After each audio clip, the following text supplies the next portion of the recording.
할렐루야.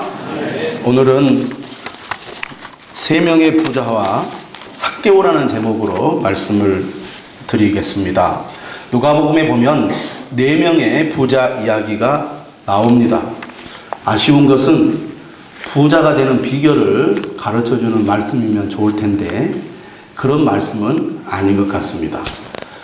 이 네 명의 부자를 살펴보면 두 사람은 예수님의 비유에 등장하는 인물이고 나머지 두 사람은 실제로 예수님 당시에 살았던 사람들 이야기임을 알 수가 있습니다. 첫 번째 등장하는 이야기는 누가복음 12장 13절에서 21절에 등장을 합니다. 이 부자는 사업가로서 자질이 있는 사람임을 알 수가 있습니다. 여러분, 어떤 사람이 돈을 많이 법니까? 안타깝게도 부자가 돈을 더 많이 버는 것 같습니다. 부자가 더 큰 부자가 되는 것이 세상의 부자의 원리가 아닌가, 그런 생각을 이 누가복음 12장 부자의 비유에서 느끼게 됩니다. 원래 부자였는데 그의 소출이 풍성하게 되었습니다. 어느 정도로 소출이 풍성하게 되었느냐? 곡식을 쌓아둘 곳이 없을 정도로 소출이 풍성하게 되었습니다. 여러분, 부자의 조건, 첫 번째, 연구 개발에 시간을 투자할 줄 아는 사람입니다. 이 사람은 곡식을 쌓아둘 것이 없을 정도로 소출이 풍성하게 되니까 생각을 했습니다. 어떻게 해야 될까? 이 일을 어떻게 해결할까? 생각을 했다는 것입니다. 오늘로 말하면 연구 개발에 시간과 공을 들였다는 얘기입니다. 훌륭한 기업일수록 연구원들을 발탁하고 또 채용해서 연구를 시킵니다. 그래야 미래가 발전이 있고 그 기업이 발전할 가능성이 있지 않겠습니까? 이 부자도 어떻게 할까? 연구를 했습니다. 그래서 그가 얻은 결론은 이것이었습니다. 지금 내가 가지고 있는 곡간을 헐어버리자. 과감한 시도와 결단을 했다는 것입니다. 성공하려면 지금 내가 가지고 있는 재산이나 또 사업이나 그리고 내가 하고 있는 것들을 과감히 청산할 줄 아는, 그래서 과감히 바꿀 줄 아는 그런 용기와 결단이 필요합니다. 항상 현재에 안주하고 이만하면 됐어, 여기에 머물러야지, 이런 생각하는 사람은 발전할 수 없습니다. 과감히 과거의 것을 버리고 다른 사업을 추진하거나 다른 일들을 계획하여 밀고 나가는 그런 추진력이 필요합니다. 그런데 이 사람은 그럴 줄 알았다는 거죠. 아마 곡간을 짓기 위해서 돈을 들였을 것입니다. 그런데 지금 자신이 생각해 보면 이 곡간으로는 자신의 부를 관리하고 증식할 수 있는 그런 곡간이 되지 못했다고 판단을 한 겁니다. 과감하게 헐어버린 것이죠. 그리고 어떻게 합니까? 더 크게 지었습니다. 투자를 했다는 것이죠. 더 큰 곡간을 지으려면 돈을 들여서 지어야 되지 않겠습니까? 투자를 아끼지 않았다는 것이죠. 부자는 새로운 것, 새로운 것에 투자할 줄 아는 사람입니다. 두려움 때문에, 실패할지 모른다는 두려움 때문에 투자를 미루거나 투자하지 못하는 사람은 절대로 크게 부자가 되기가 어렵겠죠. 그러나 이 사람은 연구 개발에 시간을 아끼지 않았고, 그리고 과거의 것을 청산하고 새로운 것을 시도하는데 그는 주저하지 않았습니다. 그리고 더 큰 것을 얻기 위해서 과감한 투자를 아끼지 않았습니다. 그래서 그는 모든 곡식과 물건을 거기 쌓아둘 수 있었습니다. 자기의 재산을 관리하고 증식할 수 있는 준비를 갖춘 것입니다. 여러분, 사업가로서의 자질을 충분히 갖추었다고 보지 않겠습니까? 지혜로운 사람이죠. 이 사람이야말로 지혜로운 사람이다. 우리가 이렇게 평가할 수 있습니다. 이 사람이 이렇게 열심히 사업가로서 최선을 다한 목적이 어디에 있었습니까? 이 부자의 궁극적인 관심사는 평안히 쉬고 먹고 마시고 즐거워하는 데 있었습니다. 여러분, 가장 불쌍한 사람이 어떤 사람입니까? 죽으라고 일하고 써보지도 못하고 죽는 사람이 가장 불쌍한 사람입니다. 어떤 사람은 모으는 데만 관심이 있지 그것을 쓰지 않는 사람, 쓰지 못하는 사람이 있습니다. 그러다가 죽는 사람, 그런 사람이 가장 불쌍한 사람입니다. 열심히 우리가 일하고 돈을 버는 목적이 어디에 있습니까? 잘 사용하기 위해서 열심히 일하고 돈을 버는 거 아니겠습니까? 정말 이 부자는 현명한 사람이었습니다. 내가 왜 열심히 일을 하고 돈을 버느냐? 평안히 쉬고 먹고 마시고 즐거워하기 위해서 나는 돈을 번다. 참 현명한 사람이고 오늘 우리 현대인들이 배워야 할 사람입니다. 지혜로운 사람, 현명한 사람. 인생이 무엇인지 삶이 무엇인지 그 맛을 아는 사람이다. 이렇게 평가해 볼 수가 있습니다. 이 사람은 이렇게 해서 인생을 풍요롭게 여유 있게 즐겁게 살자. 진정한 웰빙의 삶을 살아보자. 그런 목적과 관심을 가지고 열심히 살았던 사람이다. 이렇게 우리가 이해하면 좋겠습니다. 그런데 예수님의 비유를 보면 하나님께서 이렇게 지혜롭고 현명한 사람을 가리켜서 뭐라고 말하느냐? 어리석은 자다. 이렇게 말합니다. 참 너 어리석다. 충격적인 말이죠. 여러분이 지금 더 많은 부를 얻기 위해서 노력을 하고 있다면 그리고 그것을 통해서 여러분의 삶의 질을 더 높여보려고 애를 쓰고 있다면 다른 사람들이 여러분을 가르쳐서 뭐라고 하겠습니까? 참 당신은 위대한 사람입니다. 그렇게 얘기할 겁니다. 근데 하나님은 만약 그렇게 살아가고 있는 여러분을 본다면 뭐라고 말하느냐? 참 너 어리석다. 이렇게 말한다는 거예요. 왜 어리석다고 말합니까? 이렇게 되어 있어요. 오늘 밤에 내 영혼을 도로 찾으리니 그러면 내 준비한 것이 누구의 것이 되겠느냐. 이것이 하나님의 말씀이었습니다. 왜 하나님께서는 이 지혜롭고 현명한 부자를 향하여 어리석다고 말합니까? 첫째는 생명의 주인이 누구인지 모르고 살았기 때문이라고 말씀하고 있습니다. 생명의 주인이 부자 자신이라고 생각을 했는데 하나님께서는 너 왜 그러니? 생명의 주인이 너가 아니야. 네 생명의 주인은 나야. 그런데 왜 너 어리석게도 생명의 주인이 너라고 생각하며 살고 있니? 라고 지금 말하고 있는 것입니다. 제가 나주에서 18년 목회를 하면서 동네 주민들을 이렇게 관심 있게 봤어요. 우리 동네에 금계동에 정말 성실하게 열심히 일하는 분이 계셨습니다. 그분은 정말 일밖에 모르는 분이었어요. 성격도 얌전했습니다. 제가 항상 안녕하세요 인사하고 또 교회 나오셔야죠 전도도 했습니다.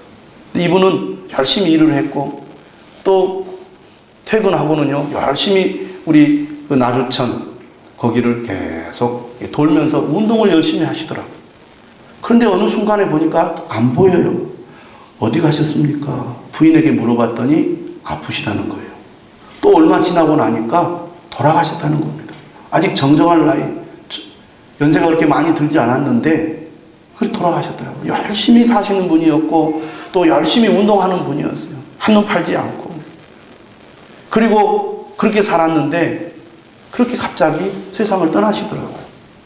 제가 예수님 믿으세요. 우리 교회 나오세요. 그렇게 말해도 인사만 받지 전혀 반응을 보이지 않았습니다. 한 번도 우리 교회 나와본 적이 없어요. 안타까운 마음이 들었어요. 아, 이분은 이 세상을 위해서는 정말 성실하게 열심히 살았지만 생명의 주인이 하나님이신 걸 모르고 살았구나. 그런 생각이 들더라고요. 두 번째로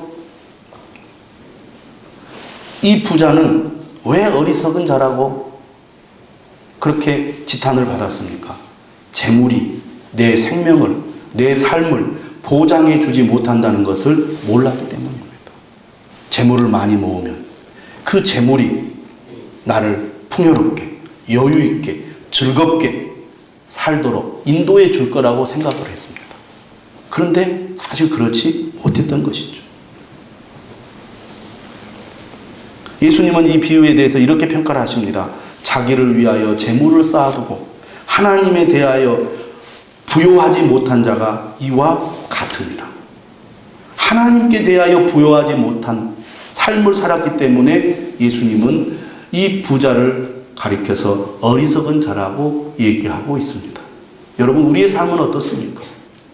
이 비유를 통해서 우리 자신의 삶을 돌아봐야 되지 않겠습니까?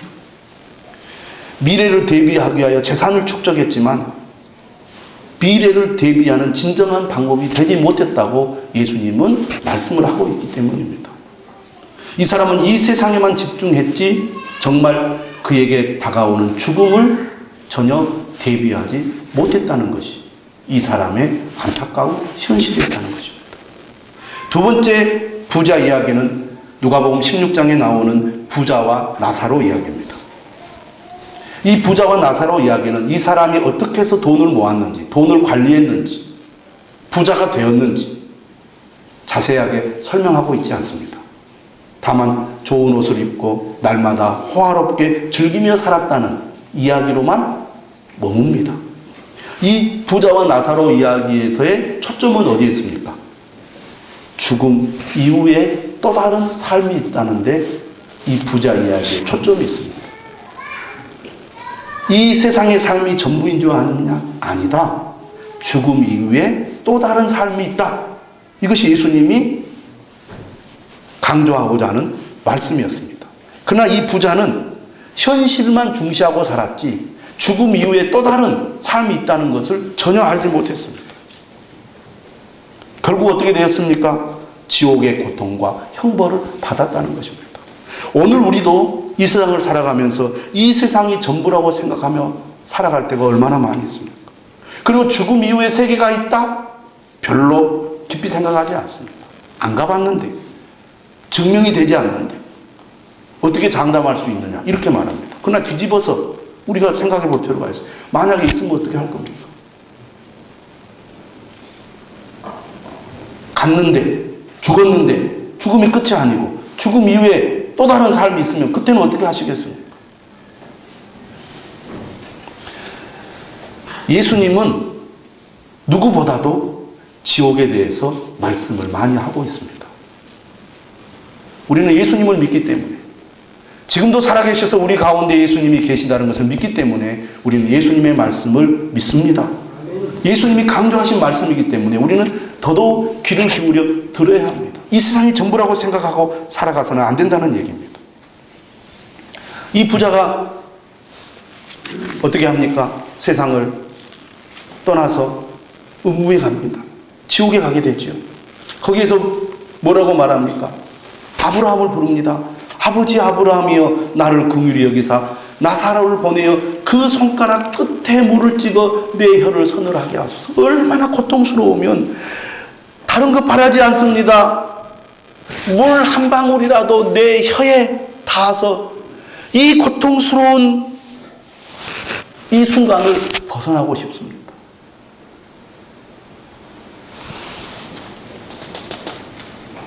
안 된다고 그래요.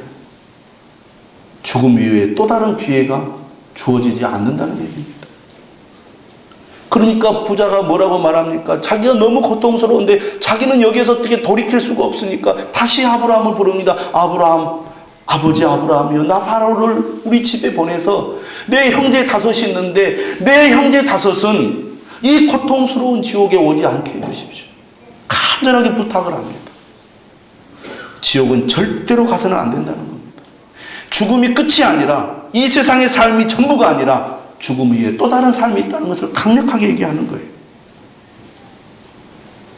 그런데 안 된다고 그럽니다. 하나님의 말씀을 듣고 회개하여 하나님께로 돌아오지 않는 사람이 아무리 지옥에서 사람을 파견해도 안 믿을 거라는 거예요. 그런데 오늘 우리는 이 하나님의 말씀을 들으면서도 설마 있겠어? 그게 진짜겠어? 그냥 옛날 이야기겠지. 뭐니 해도 이 세상이 중요하지. 죽음 이후의 삶이 뭐가 중요하겠어? 죽어봐야 알지.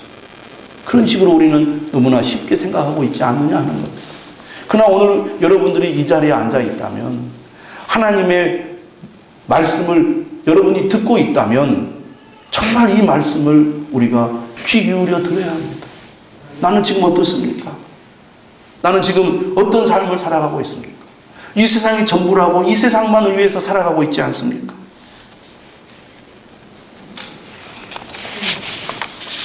세 번째 부자 이야기는 누가복음 18장에 나옵니다. 이것은 실제로 예수님 당시에 살았던 사람의 이야기입니다. 이 사람은 관리입니다. 여러분, 관리라는 것은 사회적인 지위가 있다는 것입니다. 성공한 사람이죠. 그런데 이 사람은 사회적인 지위와 명예만 있는 게 아니라 돈도 많이 있는 사람이었습니다. 성경이 뭐라고 소개하고 있습니까? 큰 부자라고 소개하고 있습니다. 다른 복음서에 보면 이 사람을 청년이라고 말합니다. 그러니까 젊은 사업가로서 성공한 사람이었고 또 젊은 사람으로서 사회적인 지위가 높은 사람입니다. 우리 모두가 바라고 부러워하는 사람입니다. 나이는 젊고 돈은 많고 사회적인 지위는 높고 얼마나 멋진 사람입니까? 더 멋진 것은 이 사람은 영적인 문제에 관심이 있었던 사람입니다. 첫 번째, 두 번째 부자와는 또 다른 사람이었어요. 그는 어렸을 때부터 하나님의 율법을 철저하게 지키는 사람이었어요. 그리고 예수님을 찾아왔습니다. 그리고 어떻게 하면 내가 영생을 얻을 수 있습니까? 영적인 문제에 관심 있는 사람. 오늘로 말하면 교회를 다니는 사람입니다. 얼마나 멋집니까? 젊은 사람이에요. 돈도 많지요. 사회적인 지위도 있지요. 하나님의 말씀도 잘 지키지요. 영적인 문제에 관심이 있는 정말 우리 모두가 본받아야 될 우리가 부러워할 그런 사람입니다. 그런 사람이 예수님을 찾아왔어. 어떻게 하면 영생을 얻을 수 있습니까? 여러분 잘 아시겠지만 삼성의 이병철 전 회장은 암에 걸렸을 때 캐톨릭 신부에게 편지를 썼습니다. 영적인 문제에 대해서. 그만큼 그가 죽음을 앞두고 영적인 문제에 대해서, 신에 대해서 관심을 갖게 되었어요. 그래서 편지를 써서 보냈습니다.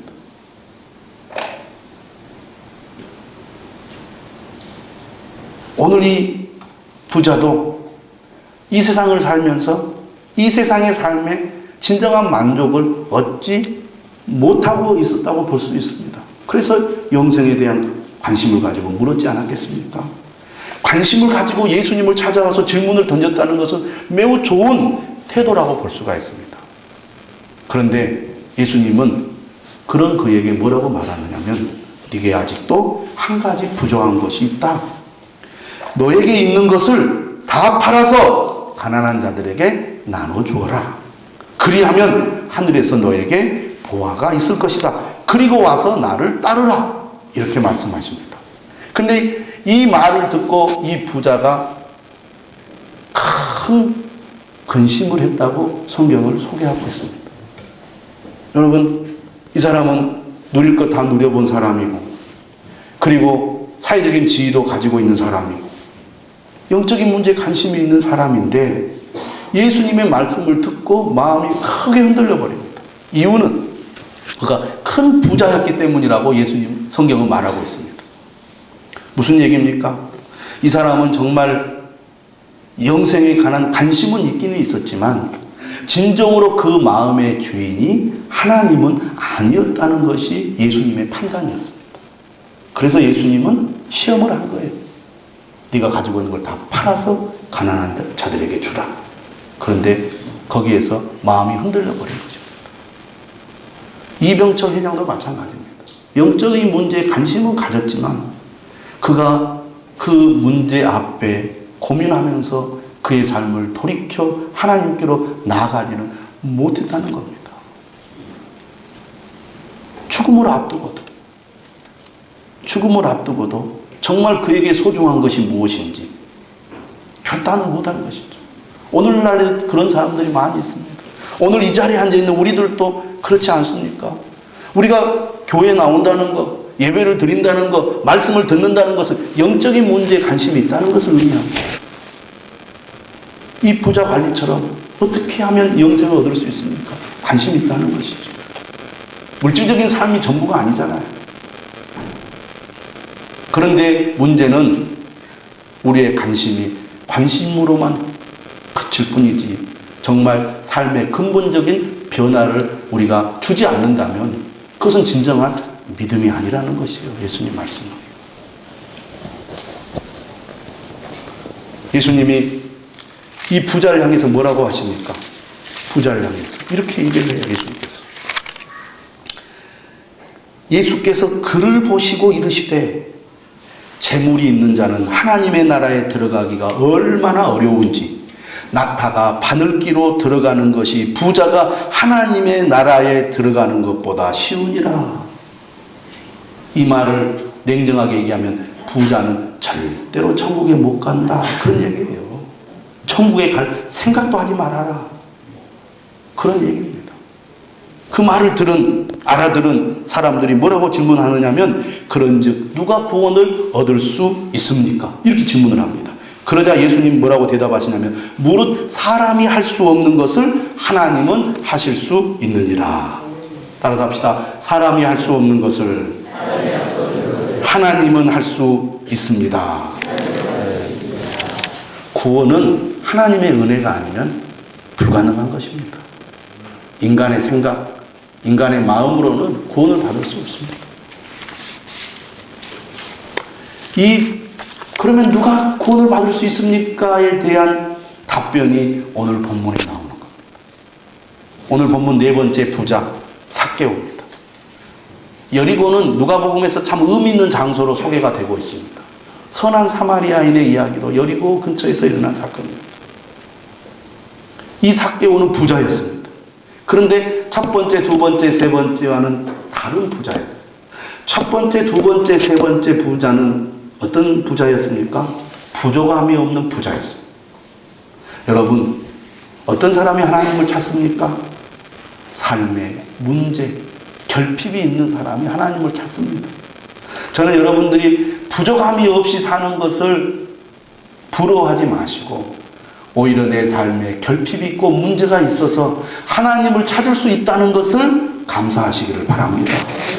삭개오는 부자였지만 세리장이었습니다. 신약 성경 복음서에 등장하는 대표적인 죄인이 세리입니다.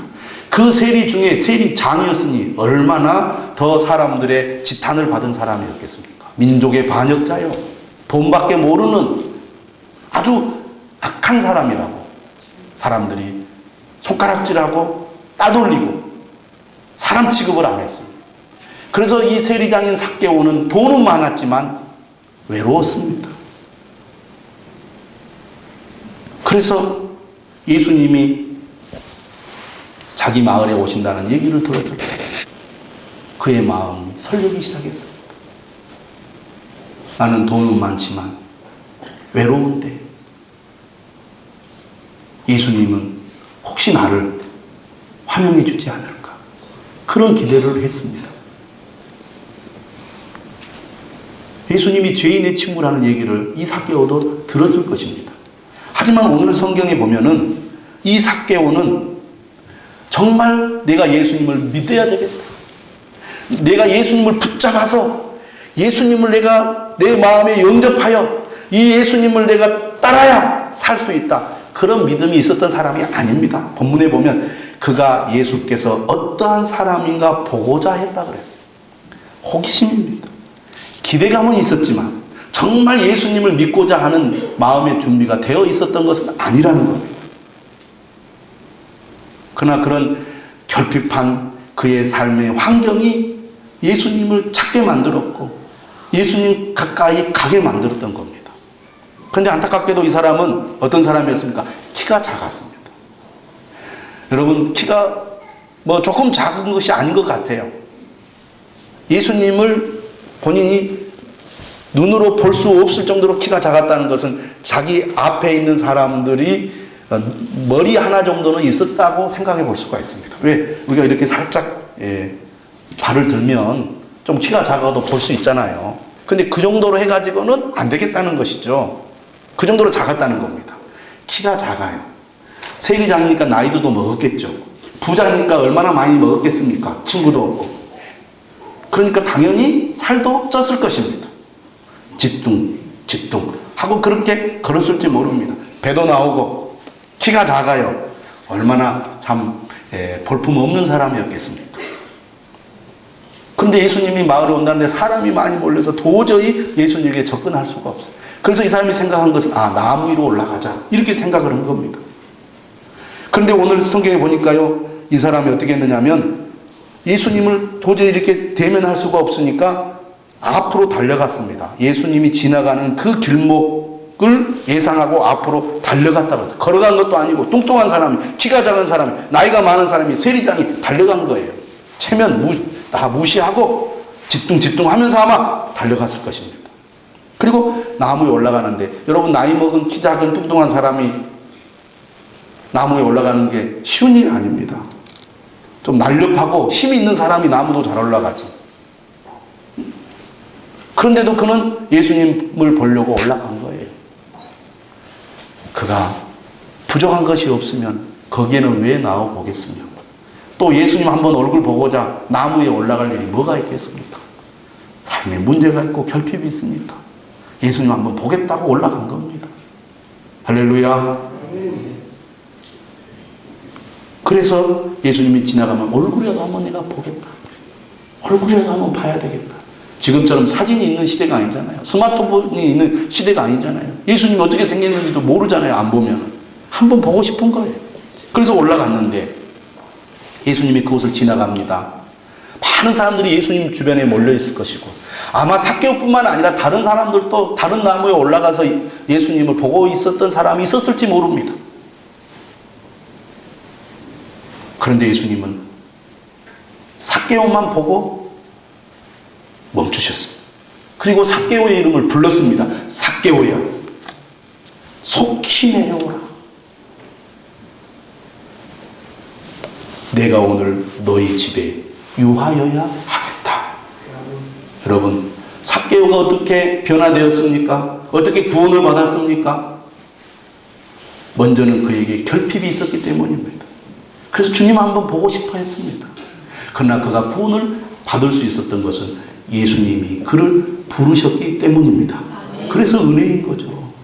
오늘 우리가 주님의 부름을 받아 주님 앞에 나올 수 있었던 것은 주님이 우리를 특별히 보시고 우리를 불러주셨기 때문입니다. 주님의 은혜가 아니고는 우리가 구원받을 수 없는 것입니다. 자, 그런데 주님이 불렀을 때 그가 어떻게 반응합니까? 급히 내려와 즐거워하며 영접을 했습니다. 어디로? 자기 집으로 예수님을 초대한 겁니다. 자, 우리가 구원을 받기 위해서는 어떻게 해야 됩니까? 예수님이 우리를 부르셨을 때 그 부르심에 응답해야 됩니다. 아무리 주님이 우리를 불러도 응답하지 않으면 우리가 구원을 받을 수가 없는 거예요.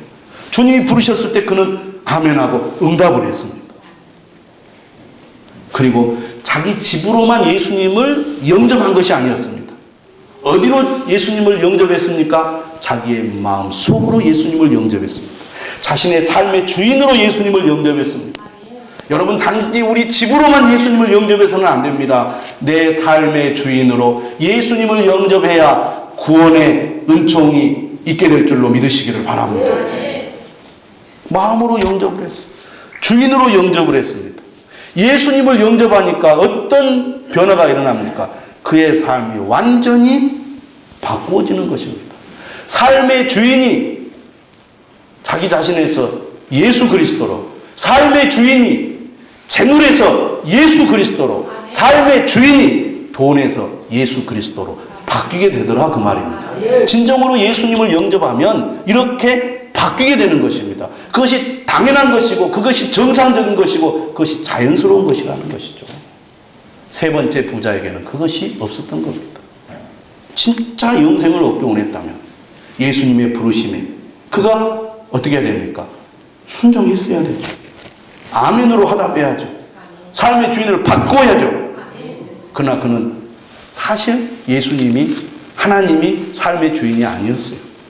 누가복음 16장 13절에 예수님이 그걸 알고 이렇게 말씀하신 거예요. 집 하인이 두 주인을 섬길 수 없나니 혹 이를 미워하고 저를 사랑하거나 혹 이를 중히 여기고 저를 경히 여길 것임이니라. 너희는 하나님과 재물을 겸하여 섬길 수 없느니라. 재물이 하나님이 된다는 겁니다. 그래서 우리가 예수 그리스도를 삶의 주인으로 모시는 사람은 하나님이 나의 아버지가 되고 나의 주인이 되어야지 재물이 내 주인이 되어서는 안 된다는 얘기입니다. 그래서 삭개오는 자발적으로 이렇게 말합니다. 예수님이 시킨 것이 아니에요. 그가 스스로 이렇게 말했어요. 주여 보시옵소서, 내 소유의 절반을 가난한 자들에게 주겠사오며 만일 누구의 것을 속여 빼앗은 일이 있으면 내 갑절이나 갚겠나이다. 여러분, 재산이 많이 있는 사람이 절반을 떼어서 준다? 쉬운 일이 아니에요. 정말 그것은 보통 결단으로 할 수 있는 일이 아니에요. 절반이면 엄청난 겁니다. 그래도 절반이 남았잖아요. 돈이 많은 사람은 절반만 가지고도 살 수 있습니다. 그런데 이렇게 말합니다. 누구의 것을 속여 빼앗은 일이 있으면 4배로 갚겠습니다. 아마 재산이 다 거덜날 수도 있습니다. 이렇게 이 사람은 급격한 변화를 보입니다. 자발적으로. 왜? 지금까지는 재물이 내 삶의 주인이었고, 재물이 내 삶의 유일한 위안이었고, 재물이 내 삶의 유일한 친구였지만, 이제 예수님이 내 삶의 주인이고, 예수님이 내 삶의 위안이고, 예수님이 내 삶의 친구라는 그 믿음이 그 안에 생겼기 때문에 이제는 내가 더 이상 재물을 의지하고 살지 않아야 되겠다. 그렇게 그가 결단했기 때문입니다. 여러분, 우리는 지금 어디를 향해 가고 있습니까? 몇 번째 부자와 같은 삶을 추구하고 있습니까? 정말 한번 깊이 생각해 보아야 될 줄로 믿습니다. 집사님 한 분이 저에게 전화가 왔어요. 같은 직장에서 일하는 분인데 가난하게 사는 어떤 50대 후반의 아주머니가 있는데 혼자 살면서 어렵게 산다는 거예요. 근데 그에게 뜻밖의 돈이 100만 원이 생겼는데 자기보다 더 어려운 사람을 돕고 싶다고 소개해달라고 그렇게 얘기하더라고요.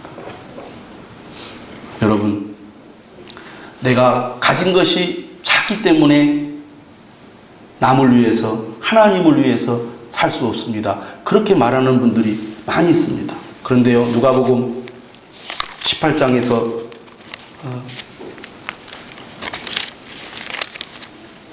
무슨 얘기를 하십니까? 18장이 아니네요. 찾아보니까 어디가 있었지? 19장에 보면 열 문화의 비유에 보면은 죄송합니다. 18장입니다. 18장.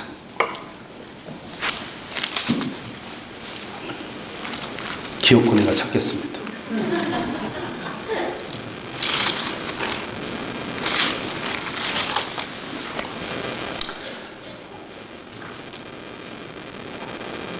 (16장입니다) 16장에 보면 이런 말씀이 있어요. 옳지 않은 청지기 비유가 나옵니다. 거기에 이런 말씀이 있어요. 10절에 지극히 작은 것에 충성된 자는 큰 것에도 충성되고 지극히 작은 것에 불의한 자는 큰 것에도 불의하니라.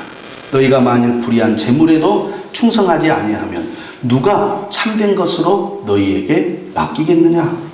너희가 만일 남의 것에 충성하지 아니하면 누가 너희의 것을 너희에게 주겠느냐라는 말씀이 있습니다. 그 중에 10절에 지극히 작은 것에 충성된 자는 큰 것에도 충성된다는 말씀을 예수님 하고 있습니다. 내가 가난해도, 내가 가진 것이 작아도 정말 하나님께 부요한 자가 되고자 하는 사람은 다릅니다.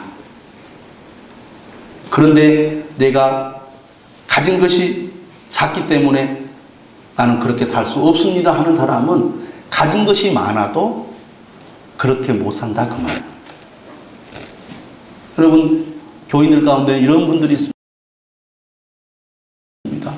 자신이 가난해도 가진 것이 없어도 작은 집에 살아도 하나님의 나라와 교회와 어려운 이웃을 위해서 자신의 것을 주기를 기뻐하는 사람들이 있습니다. 교회가 무엇이 필요한가 늘 관심을 가지고 있습니다. 청소기가 없으면 청소기를 본인이 사가지고 옵니다. 옷걸이가 없으면 옷걸이를 사가지고 옵니다. 커피가 없으면 커피를 사가지고 와요. 무엇이 필요하다 그러면 자신의 것을 아끼지 않고 기쁨으로 자발적으로 섬기려고 하는 분들이 있습니다. 근데 그런 분들은 얘기를 들어보면 나는 가난합니다. 돈이 없어서 못 살겠습니다. 너무 힘들어요. 그런 얘기를 안 해요. 기쁩니다. 감사합니다. 하나님이 은혜 주셔서 너무 행복합니다. 동네 분들을 위해서 본인이 달걀을 사가지고 마을 사람들 한 사람 한 사람에게 다 한 판씩 나눠줍니다. 그러면서도 기쁘다 그래요. 더 돕고 싶다고 얘기하고.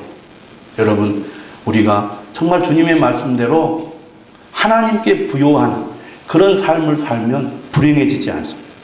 오히려 가난한 가운데서도 오히려 정말 마음이 더 행복하고 부유해지는 것을 경험하게 됩니다. 하나님을 더 가까이 하게 됩니다. 우리가 이 세상에 똑같이 사는데 이 세상이 전부가 아니라면 우리가 어떻게 살아야 되겠습니까? 하나님께 부요한 자가 되어야 되지 않겠습니까? 그런 믿음과 그런 마음이 나 자신도 살리고 다른 사람도 살리고 하나님의 나라도 확장시키는 그런 위대한 일을 하게 될 줄로 믿으시기를 바랍니다. 찬송하겠습니다.